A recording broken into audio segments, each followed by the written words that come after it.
Welcome to another Friday live session.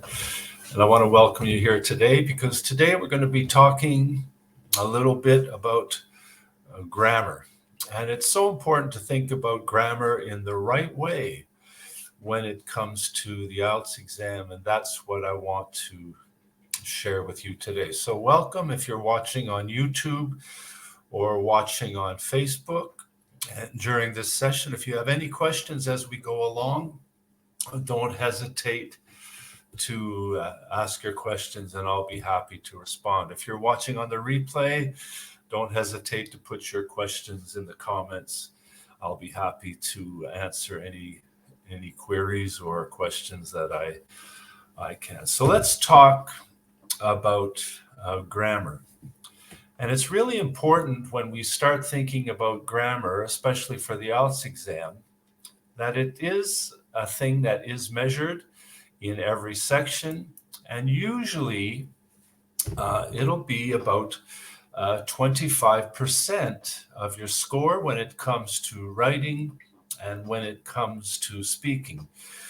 And I want to let you know 25% because, first of all, it's important to realize that you do need to be aware that your accuracy in grammar is worth 25% of your score, but also to realize that it's only worth 25% of your score. So you don't want to put too much emphasis on grammar to the point where you're trying to speak perfectly. Perfect grammar is not required. And if, for example, if you're doing the speaking test or a writing test, and it comes to looking at your grammar mistakes and what could happen, if you want a band score of 7, really, for a band score of 7, you just need to make sure that at least 50% of your sentences are grammatically correct and accurate. Again, you don't have to be perfect. When it comes to the IELTS exam, sometimes we put too much emphasis on trying to be perfect, that we don't speak naturally or write naturally. And it's important to understand that in the general exam and the academic exam, for example, in speaking, the test is identical. So when it comes to grammar, there's no specific or fancy structures or complex structures that you need to add, for example, in the academic exam. When it comes to writing, you want to make sure that you're expressing yourself clearly, even more than perfectly. So you can get a band score of 7, even if your IELTS exam, even if your grammar is not perfect. It does have to be at a good level, and at least 50% of your sentences should be perfect. But again, don't overthink it and put too much stress and anxiety into your preparation when it comes to thinking about grammar, because this can really cause you to try and speak mechanically or robotically instead of naturally. And when it comes to expressing yourself in writing, the same thing is true. You know, when it comes to the IELTS exam, you're not going to impress the examiner or the marker by having overly complex or academic or fancy grammar. It doesn't work that way. What's more important is that your grammar is at the level where you can clearly express your opinions. And as I listen to people speak and do practice tests in speaking, and as I review writing tasks that students send me, when it comes to grammar, I've noticed something very interesting. And that is that it's the little mistakes that cause you to lose the big marks. Usually in writing and speaking, It's not the big mistakes that cause problems. It's the little things that make a big difference. More often than not, when I'm reading an IELTS essay, for example, the mistakes that are made are mistakes that come in grammar that you learn at a beginner level. For some reason, we seem to focus on trying to be too complex and fancy, that we get these complex structures fairly accurate, but then we kind of lower them by making a little mistake, whether it's an article or a subject-verb agreement or prepositions, these little things that make a big difference. So what I want to share with you today is 7 tips for just making sure that you keep the little things in your grammar accurate, and don't overlook these by being so focused on trying to be impressive that you lower your score by making these little mistakes. So when it comes to grammar, as you improve your grammar, I think it's really important to keep it as natural and spontaneous and relaxed as possible. So one of the ways that you can improve your grammar is just by absorbing it, watching TV and reading, and see the patterns and recognize the patterns and structures of grammar as you listen and you read. And then also to make sure that you intentionally practice and plan for improvement in this area. And so what I want to do today is just make you aware of the little things that you can improve and make sure are not some common mistakes that are not a part of your writing and speaking. So the difference is, when it comes to the IELTS exam, to not only be aware of grammar and understand how it's used, but also to be able to improve your ability with grammar. In the IELTS exam, it's all about testing your skills, your English language skills. So it's your ability to use the grammar properly and not to use grammar that you're in danger of using improperly. So let's just take a look at the few of the things that are important for IELTS. These are the little things that make a big difference. And I'm going to share my top 7 with you.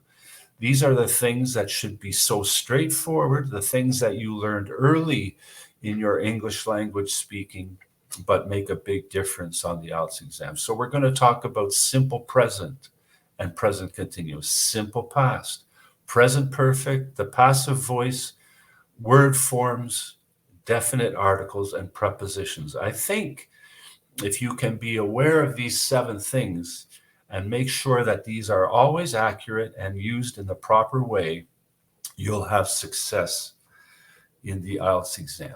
So let's first of all talk about simple present. Simple present is the verb tense that we use to describe a fact or something we do as a part of our daily routine, our daily habits and activities.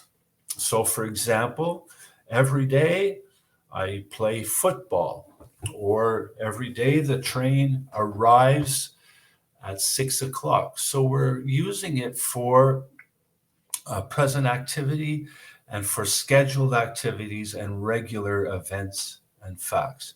So where does this come into play in the IELTS exam? Well, for example, in speaking section part 1, quite often you're asked to describe a part of your daily routine, something that you do every day, maybe according to your diet or your hobbies or your school or employment. And there's so many questions where all that's required is using simple present to answer the question. So this is something that you learn at an early level when you're learning English, but it's so important.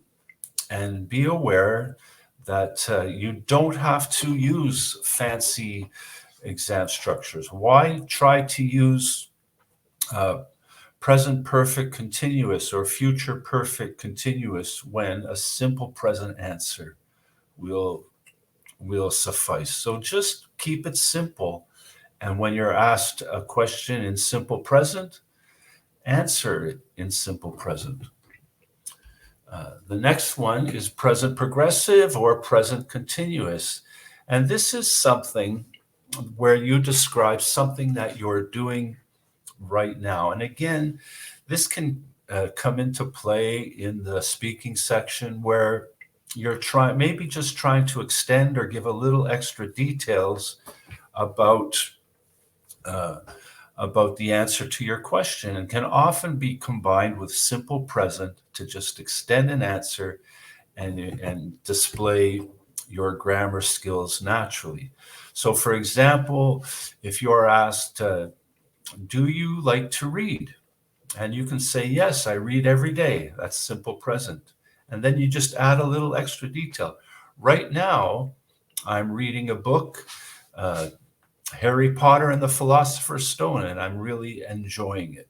So just by adding a present continuous sentence to your simple present sentence, you've extended your answer and given a good answer for the speaking section. So these, just be aware of the forms and the right occasion for using simple present and present continuous. And then we have simple past tense. This is where we describe a completed activity in the past. So when I was young, I played guitar. Julie sang a lullaby. But I want to tell you just another example of where simple past comes into the IELTS exam. And it's often in the writing section, and it's in writing task 2, where you're asked to describe a graph, a chart, or a diagram. So often you'll have to describe, according to the graph or diagram, what happened on a certain date or what happened in the past. And so when you're describing these graphs or charts, even if they have a time period, the time period will have ended in the past.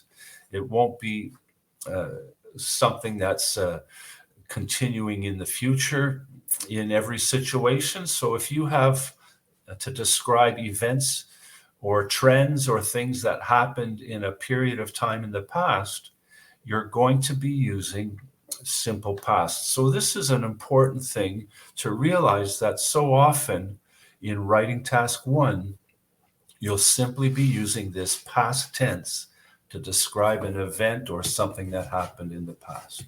And again, in speaking and reading, if you're talking about something, an experience from your life, you may be using simple past. And then the next tense I want to talk about is present perfect tense.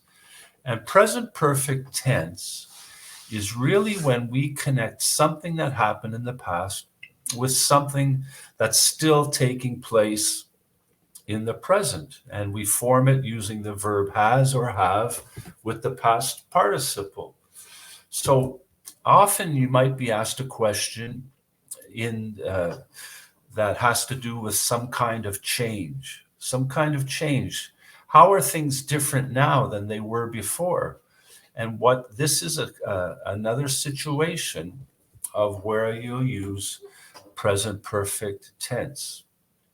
Okay, I used to eat a lot of fast food, but now I have changed my eating habits to try and have a healthier diet. So these are things, when you're talking about changes, present perfect tense is one of the most common tenses to use for talking about changes. How have things changed?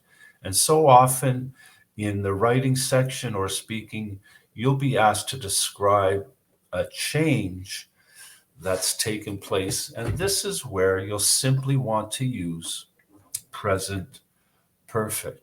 So we have these verb tenses that if we just become aware of them and the correct forms and the best situation to use them, We don't have to do anything complicated or complex.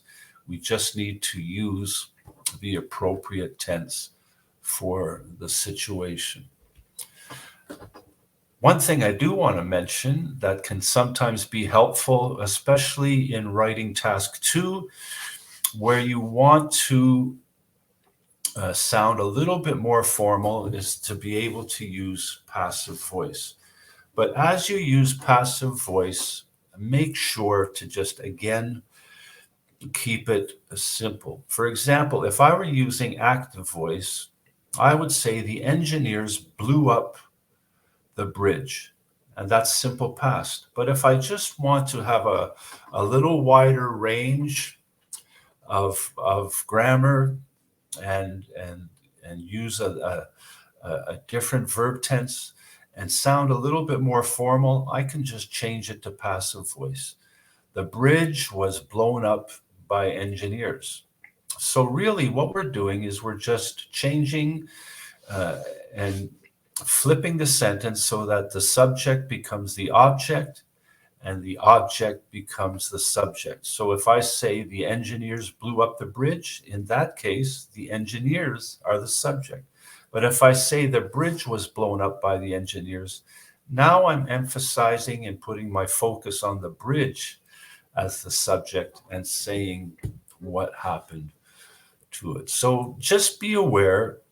Again, don't try to be too complicated or complex, but the passive voice can be a useful tool for sounding a little bit more formal, for example, in academic writing task 2. So we've been talking about these verb tenses that are very common, and but they're very simple structures: simple present, present continuous, simple present, present perfect, and even passive voice. If you can use these simple grammar structures and be aware of them, you will have a better score on the IELTS exam. Because again, usually if we focus on the complex structures and we practice them, we will get them correct on the IELTS exam. And maybe we can use present perfect passive voice and make a very detailed complex sentence, but then we'll make a little mistake in it by leaving out an article or using the wrong preposition. So this is what I'd like to talk about as we continue. And these are the little mistakes to make sure that you don't make in your writing and speaking. The first is articles. Articles are little words that can make a big difference.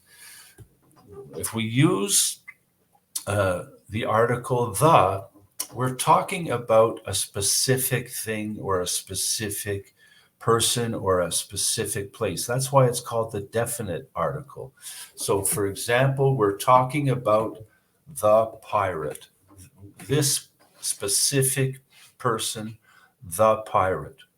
Okay, but if we use an indefinite article, which is one where we're not being specific, we can use a or an, and we're talking about any pirate, a pirate.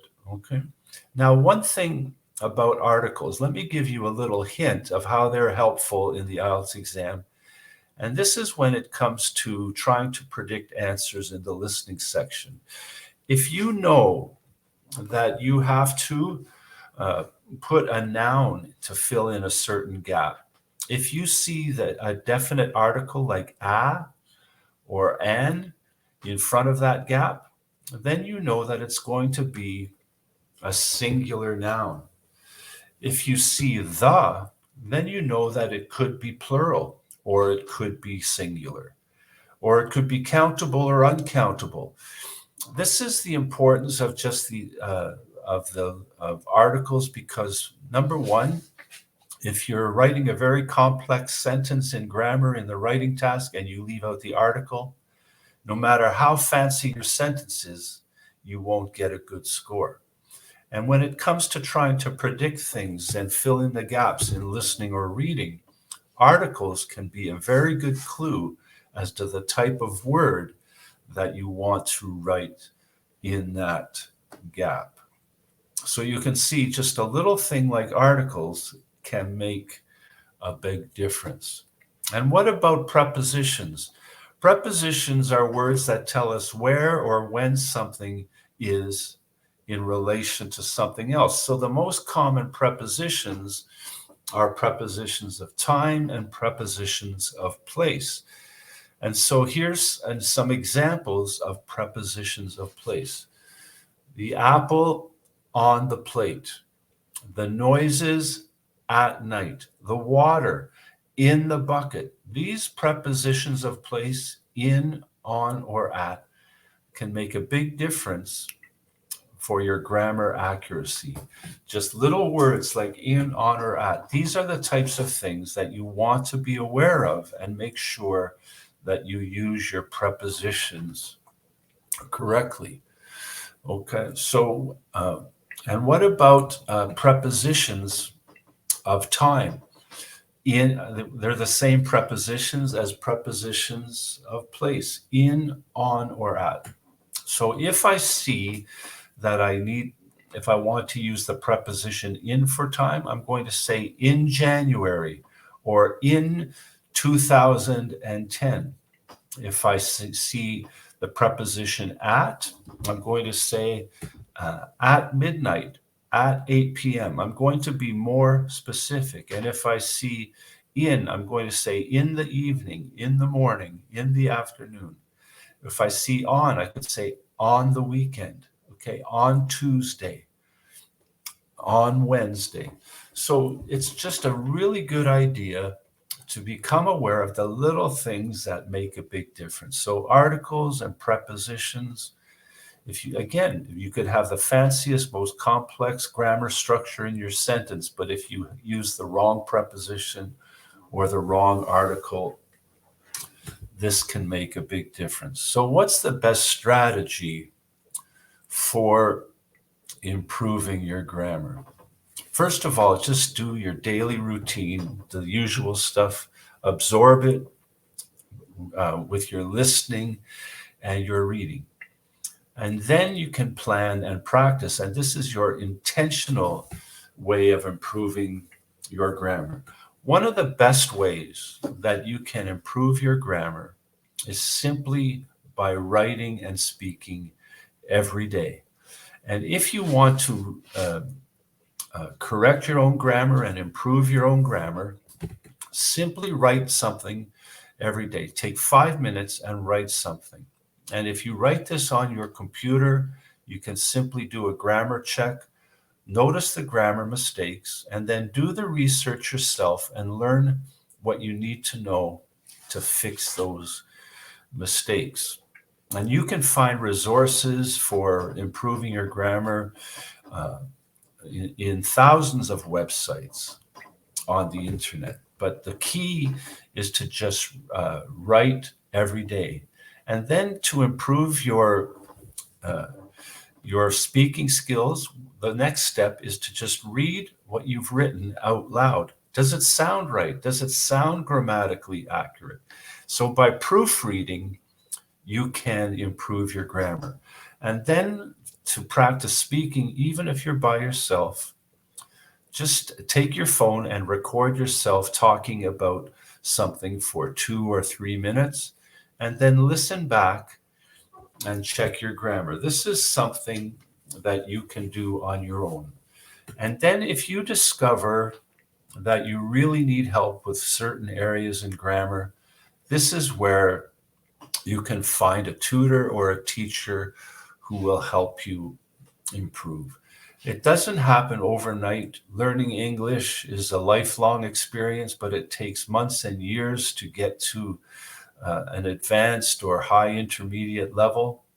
But once you've reached that level, don't endanger the score you get on the IELTS exam by making the little mistakes that make a big difference.